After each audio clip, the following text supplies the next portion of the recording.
Kompleto na nga oh. Wow. Uy, nagbanggaan dito. Tayo tayo dyan. Si kuya. Alright. Ganda. Woohoo.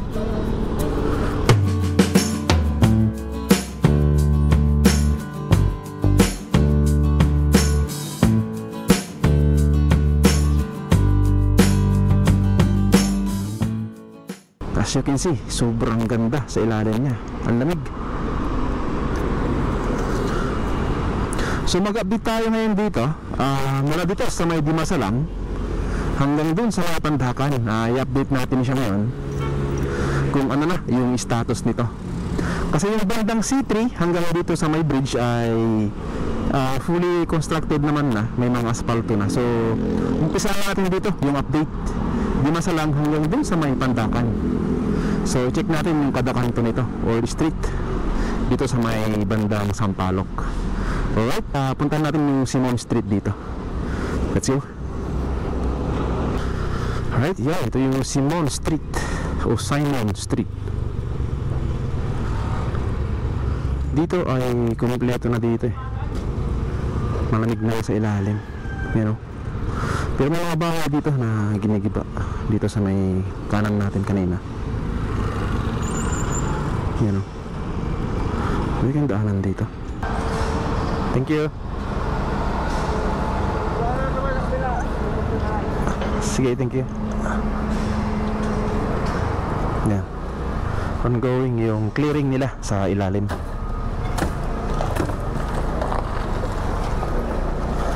Ito yung daanan ng PNR. Medyo malinis na rin dito. Kanan tayo dito. Ay, kaliwa.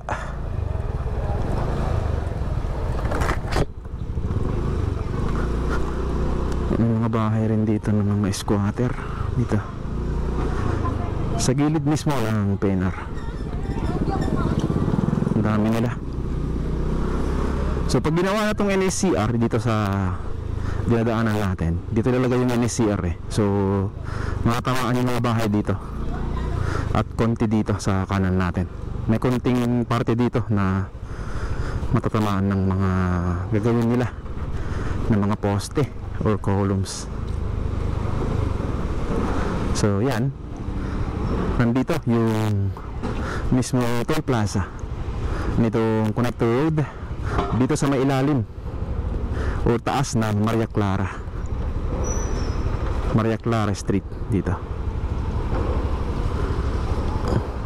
So hopefully doon sa may Launlaan ay kompleto na yung girders. Kasi nung last vlog natin 2 weeks ago ay mayroon pang 5 or mga 4 ganun na girders para kompleto na yung buo papunta sa Espanya, yung off-ramp tsaka on-ramp. So yun, proceed tayo. Dito banda ay malapit na rin matapos tong toll plaza. Okay, ayos. So nabasa ko sa online sa PTB na sa March 27 ay magbubukas na to. So sana makaptured natin kasi pupunta raw si Pangulong BBM. Sana makapunta o makita natin. Yan yung pangarap natin yung makamayan si Pangulong Bongbong Marcos. Kasi Ilocano yan, Ilocano rin tayo. Sana kompleto na nga oh. Wow. Okay. Yan. Grabe. Kompleto na to dito sa may bandang Launlaan. Yan, ito yung last na update natin na wala pa nun. Pero kompleto na. Pati rin dito sa may banda dito, kompleto na rin. Ginagawa na yung parapet wall sa gilid nitong connector road. Yan yung safety railings ng mga dumadaan. Kasi pag wala yan ay pag mayroong mga disgrasya ay hindi siya babagsak sa may baba. Yan yung magsisilbing support ng anumang disgrasya sa taas. Okay. Yan, dito medyo na lang kulang yung parapet wall dito. Okay, proceed tayo dito. Papunta tayo sa Mapandakan para alam nyo rin yung nangyayari dito sa mga ilalim niya tsaka sa taas. Alright, let's go. Dito na area, dun sa may malapit sa toll gate, ay naglalagay na rin sila ng asfalto. Grabe, yos dito may mga asfalto to pababa dito. Alright, let's go. Proceed tayo dito. Dito naman sa Nadapitan Street ay dito may mga parte pa dyan na walang girders, pero ito na yung papuntang Pandakan. Hindi yan maapektuhan sa pagbubukas nila sa 27 dahil yung magbubukas sa 27 na ito off ramp, tsaka dun sa kabila yung on ramp, yun yung magbubukas sa 27. So hantayin natin, sana ma-covered natin kung kumusta yung gaganapin nilang inauguration.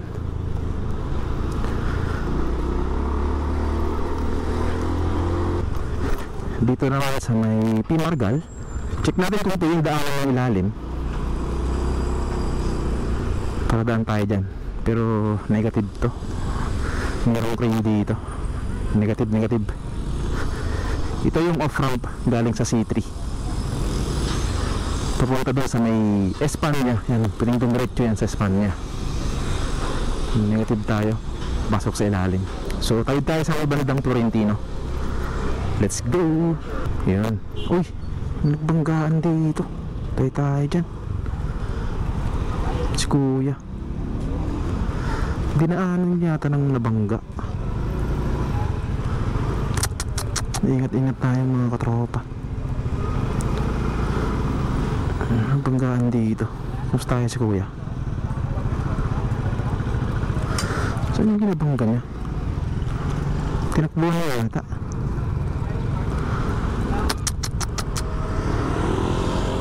Tawid, tingnan natin.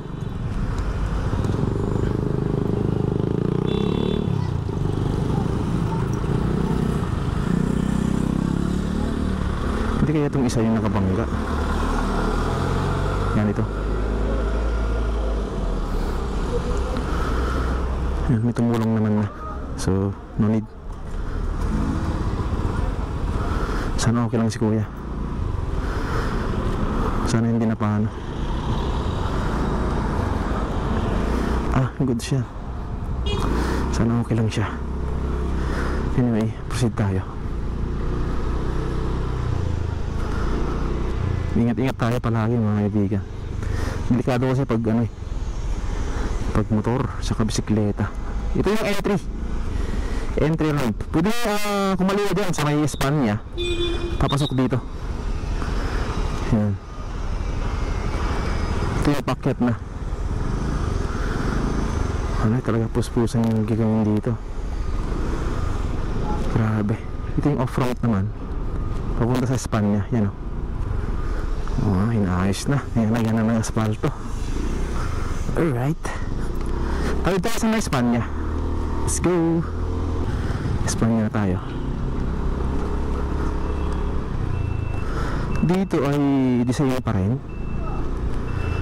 Apat na span pa rin dito Pero nakahanda na yung mga pier heads para sa ipapatong ng mga girders.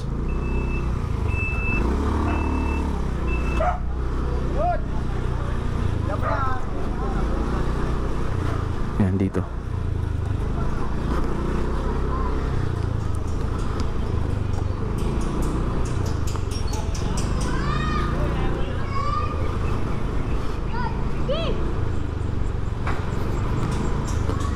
Parang hindi na nalagdagan tong mga span dito. Ay, 5 na. 1, 2, 3, 4. 4 span pala. Kala ko 5 na.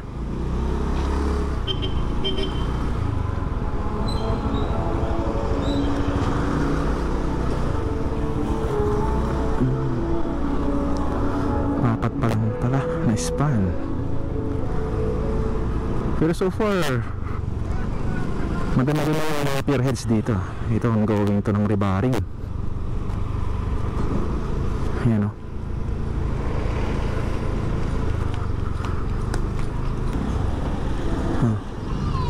unti-unting nadagdagan yung mga spearheads nito dito sa area na to, sa may Fajardo Street. Yan, ito yung on-ramp papuntang Santa Mesa or Pandacan. Yan, the same pa rin. Ilang span to? 4 o tatlong span. Yan. Ayan, lagyan na ng parapet wall sa gilid ng on-ramp. Dami mga trabahante, talagang kahit mainit ay puspusan pa rin itong ginagawa nila. Ayan. Kunti na lang yung lalagyan ng mga spearheads dito. Ayan, pangilan-ilan na lang. Siguro inuulan nila yan, mga spearheads, para yung paglagay ng mga girders ay dire-diretso. Ayan.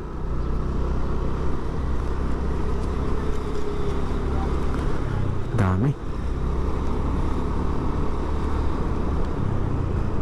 Pupunta pa lang tayo sa exciting part, kasi yung section 1 mula C3 hanggang Espanya ay magbubukas sa March 27. Abang-abangan natin yan, mga kaibigan.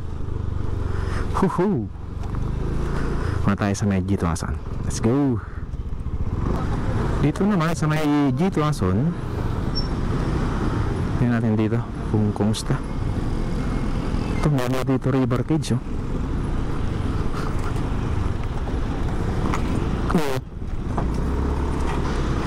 Yung partner nito, itong isa dito, may river cage na. Wow. Dito banda. Okay, so diretso tayo sa mga bandang Magsaysay Boulevard. Check natin doon yung ginagawa nilang din, flyover, yung tinitibag nila doon. Let's go. Wow, daan kaya tayo? Tingnan natin. Pwede na magdaan, woohoo! Sabi ka na. Yan, o. Pwede na magdaan. Wahahaha. Diba? Ang bilis. So wala pa yung asfalto. Siguro ihuli nila sa pinakahuli na parte ng gagawin nila dito. Alright, ganda. Woohoo! Gusto kong bumakap sa gitna, pero wag na, dito lang sa gilid. Alright. Woohoo! Kaya pala may bakod sa gitna. Yung last vlog natin ay nilagyan ng bakod dito. Yun pala yung purpose niya, parang pinaka-separation niya. Okay. Balik tayo, kabila, papunta ng Pandacan. Alright, bandang rayan tayo dito sa may service road. Mukhang nasimula na ito, Simula na bakbak na rin to kasi may mga bakod na dito sa baba. Dahil yung kabila ay pwede na daanan. So malamang mga ilang araw na lang ay umpisahan na rin to. Abang-abang tayo, mga kaibigan.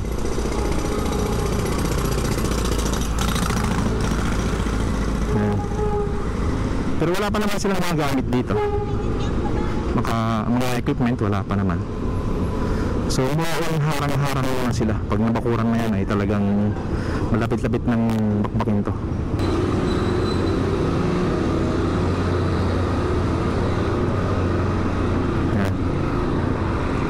Yan, wala pa naman mga gamit dito, mga equipment. So ito yung papunta ng Pandacan. So tawid tayo dun sa kabila, dun sa Paco Santa Mesa Road, puntang Zamora Bridge. Let's go. Alright, andito tayo sa may bandang Paco Santa Mesa Road. Kompleto na yung mga colors dito. Square siya. Yan, hindi siya bilog. commonly ginagamit yung bilog sa mga poste, mga elevated railway, mga ganyan. Pero ito ngayon ay square, kaya kakaiba. So yan, so far dito ay konkreto na yung mga poste dito. Yan, yung dating wala pang buhos ay nabuhusan na. Pero yung daanan dito ay rough road ganyan. Yan o. Ba't kasi nandiyan ka dumadaan sa kabilang lane niya eh. Yan, ito konkreto na rin ito.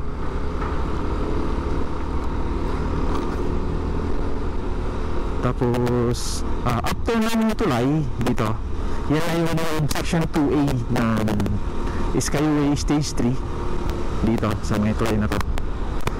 Dito na yung section 2A papuntang Skyway Stage 3 na sa ngayon ay hindi pa ginagawa. Right? So dito na natin masin to yung update natin dito sa Connector Road from Dimasalang hanggang dito sa may Pandakan. So see you again sa next vlog natin. Thank you, and God bless sa ating lahat. Peace out.